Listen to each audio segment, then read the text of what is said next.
खुद पब्लिक निकली। मैंने कभी ऐसे पाकिस्तान में नहीं देखा।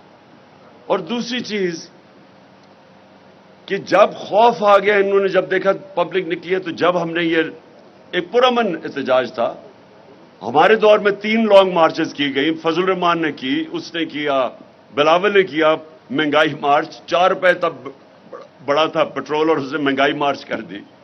हमने तो किसी को नहीं रोका, हमने तो कोई कंटेनर्स नहीं रखे, पुलिस से इस तरह नहीं दहशत फैलाई, हमने तो नहीं किया, क्योंकि हम डेमोक्रेटिक पार्टी है। हमारी गवर्नमेंट सबसे ज्यादा डेमोक्रेटिक गवर्नमेंट रही है इस पाकिस्तान की तारीख में। हमने ना कोई मीडिया को कुछ किया, फेक न्यूज के खिलाफ हमने बात की। वो तो कोई भी दुनिया की डेमोक्रेसी के अंदर आप फेक न्यूज के ऊपर बड़ा हैवी फाइन्स हैं, लाइबल लॉज हैं, वहां हैवी फाइन्स हैं। बल्कि यहां के हमारे 1-2 लोगों ने इंग्लैंड में जाके केसेस जीते हैं। तो यहां स्वाय फेक न्यूज के ऊपर हमने ना कोई मीडिया पर रिस्ट्रिक्शंस थी। आज देखें मीडिया के ऊपर क्या हो रहा है।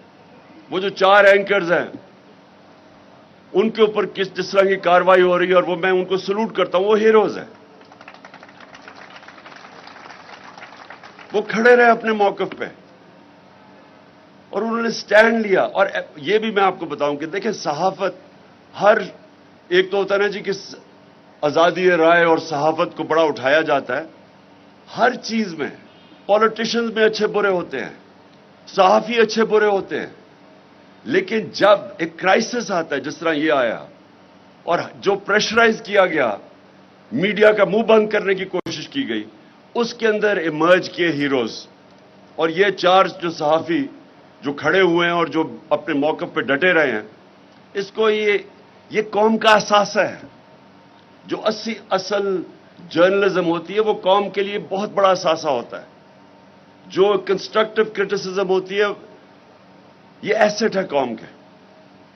तो उसके बाद जो इन्होंने जब ये तशद्दुद किया और सब कुछ किया, डराया, क्योंकि ये नाजायज हुकूमत को, अब क्या इन्होंने, इनके तरीके क्या थे? एक तो पहले साजिश हो गई, फिर इन्होंने अपनी ये सारी पार्लियामेंट को बिल्कुल डिस्क्रेडिट करके रख दिया। एक आदमी जो इनकी टिकट लेने लगा,